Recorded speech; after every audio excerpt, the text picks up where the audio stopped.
Les meves accions per lluitar contra el canvi climàtic són majoritàriament reciclar, generar poc residu, soc vegetariana i intento comprar productes locals, ecològics i a granel, si pot ser. A casa sí que és veritat que intentem comprar molt ecològic i en botigues sostenibles i ecològiques, però aquí a Barcelona també acabo d'anar al súper algunes vegades. En els últims anys s'han anat recuperant el que fa dècades era la norma, les botigues de productes a granel sense plàstics. Els que hi compren intenten generar el mínim possible de residus i provocar un canvi positiu per combatre l'emergència climàtica. Però al final, el fet que nosaltres ja estiguem fent un pas en el nostre petit cercle, el que fem és demanar a les grans empreses també que facin ells també el canvi, no? Però no tothom ho veu així. Hi ha qui considera que la seva acció individual tindrà poc impacte en la situació crítica del planeta. No sé fins a quin punt, la veritat. O sigui, clar que tot fa el seu...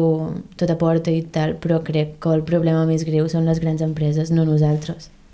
Segons Carbon Disclosure Project, una organització referent en el tractament de les dades sobre el diòxid de carboni, tan sols 100 empreses són responsables del 70% de les emissions de CO2 a tot el món. El 30% restant prové del transport i de les activitats residencials. Actuar de debò sobre aquesta problemàtica requeriria modificar el nostre model de producció i consum. I això no hi ha ara mateix cap institució d'alt nivell ni cap gran corporació que estigui disposada a fer-ho ni se'ls hi passa pel cap.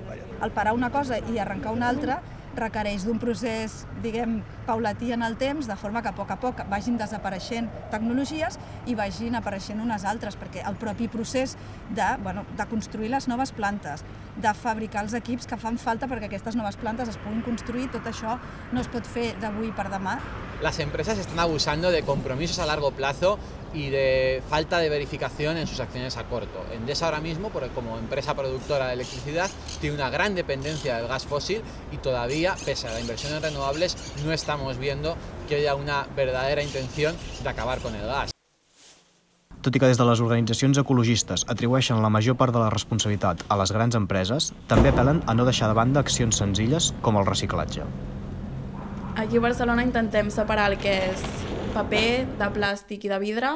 Plàstic i vidre és molt fàcil separar-ho, per tant. I després, per l'altre cantó, fem rebuig i orgànica.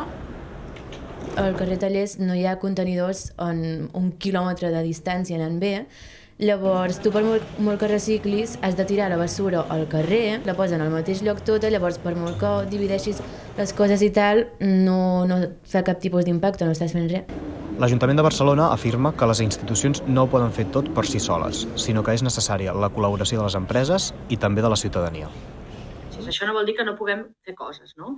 Per exemple, pel que fa a reducció de les emissions de gasos amb efecte d'hivernacle, que tenim l'objectiu de reduir un 50% d'aquí al 2030 les nostres emissions, doncs podem fer actuacions en la mobilitat per reduir l'ús del vehicle privat, per exemple.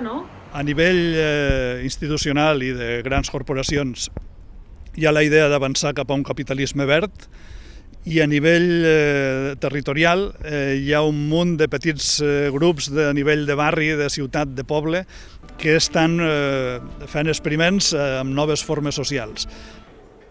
A banda de les botigues de residu zero, en l'àmbit energètic també han nascut iniciatives locals al marge de les grans empreses. Un exemple són les cooperatives d'energia renovable.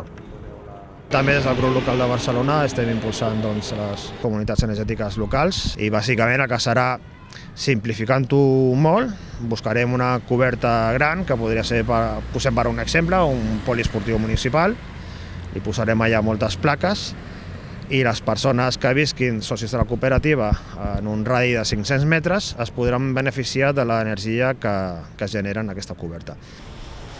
Davant d'aquest escenari, la pregunta és: hi ha volta enrere? No, jo diria que no hi ha volta enrere. De fet, canviarem d'escenari. Fins i tot encara que ara mateix deixéssim d'emetre CO2 i d'emetre gasos d'efecte hivernacle, el canvi climàtic continuaria durant diverses dècades.